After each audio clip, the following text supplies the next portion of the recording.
मणिपुर से एक ऐसा वीडियो सामने आ रहा है कि उसे दिखाते हुए हमें भी शर्म आ रही है। जी हाँ, आपको बताते चले कि मणिपुर में एक ईसाई औरत को कुछ भीड़ द्वारा सड़क पर नंगा करके घुमाया गया और घुमाने के बाद उसका रेप भी किया गया। इस वीडियो को देखने के बाद ऐसा लगता है कि कानून नाम की कोई चीज़ नहीं है मणिपुर राज्य में। आप ज़रा सुनिए कि आखिरकार यह मामला पेश क्यों आया। बताया जा रहा है कि मणिपुर में दो कुकी समुदाय की महिलाओं को नंगा करके सड़क पर घुमाया गया। उसका मुख्य कारण फेक न्यूज़ है।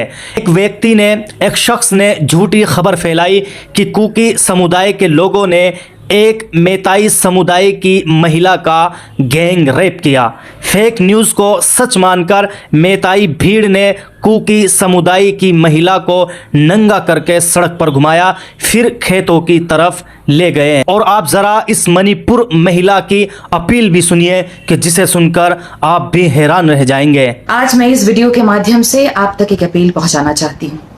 यह अपील मैं पूर्ण रूप से एक औरत, एक इंसान होने की हैसियत से कर रही हूँ। पिछले 2.5 महीने से हमारे देश का एक राज्य मणिपुर जातीय हिंसा की आग में जल रहा है। इस आग की लपट में 150 से अधिक लोग आ चुके हैं, जिनमें पुरुष, महिलाएं और बच्चे सभी शामिल हैं। मगर आज एक जघन्य वजह से मेरी आत्मा कांप उठी है और हिंसा को बढ़ावा देकर लाशों पर अपनी सत्ता की नींव रखकर कटे हुए नरमुंडों से अपना सिंहासन सजाने वाली एक सरकार के डर के बावजूद मेरे लब खुल पड़े हैं।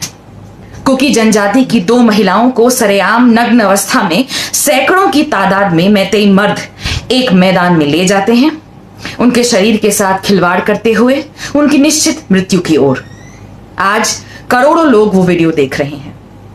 कुछ मानवता की मौत का शोक मना रहे हैं, कुछ पितृसत्ता के द्वारा औरत के शरीर को जंग में जीत या हार का हथियार और परिणाम दोनों बनते हुए बस देख रहे हैं।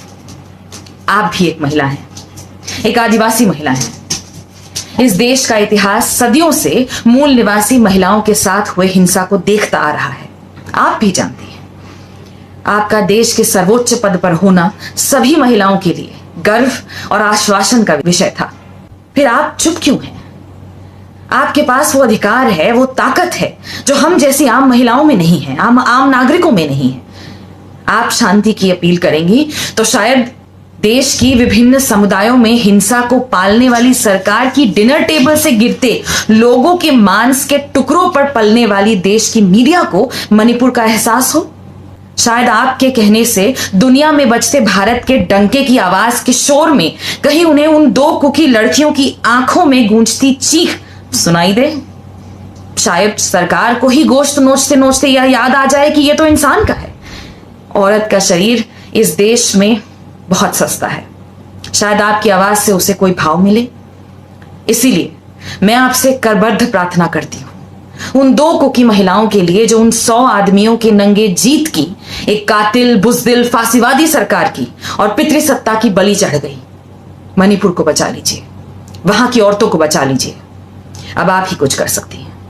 तो आपने सुना कि किस तरह मणिपुर की औरतें अपने आप को बचाने के लिए हुकूमत से और राष्ट्रपति से अपील कर रही हैं। अब हम बात करते हैं कि इस घिनौनी हरकत पर लोगों ने क्या क्या बयान दिए हैं, जिसमें हम सबसे पहले सुधीर चौधरी के बारे में बात करेंगे, जिसको सब जानते तो होंगे ही। आपको बताते चले कि सुधीर चौधरी ने भी ट्विटर हैंडल पर ट्वीट किया कि मणिपुर की यह घटना असहनीय है। यह वीडियो देखकर खून खौल रहा है। मणिपुर के मुख्यमंत्री एन बीरेन सिंह को अब इस्तीफा दे देना चाहिए। नहीं देते तो केंद्र सरकार उन्हें बर्खास्त करे।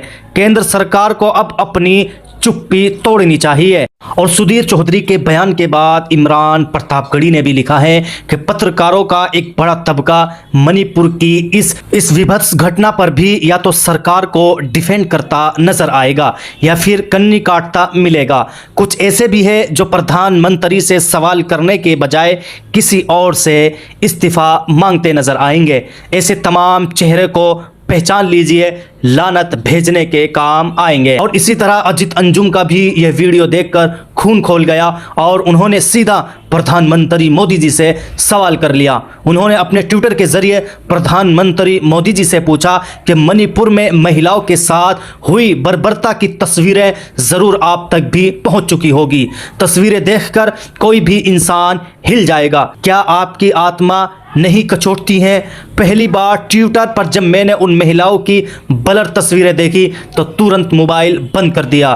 थोड़ी देर तक विचलित रहा ये सोचकर कि क्या गुजरी होगी उन महिलाओं पर, ऐसी स्थिति क्यों हुई, कौन जिम्मेदारी लेगा। अब तक आपने ना तो मणिपुर में कोई बयान दिया है, ना ही जाना ज़रूरी समझा है।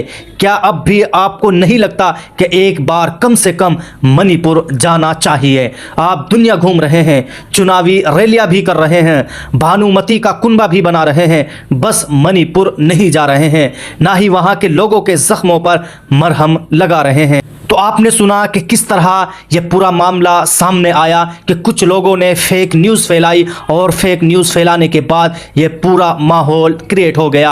आखिरकार आप सब ने देखा कि लोगों ने इस पर अपने बयान भी जारी किए हैं और सीधा आज की हुकूमत से सवाल भी किया है। आप सब भी हमें कमेंट बॉक्स में ज़रूर बताएं कि आखिरकार इन लोगों के लिए कानूनी सज़ा क्या होनी चाहिए।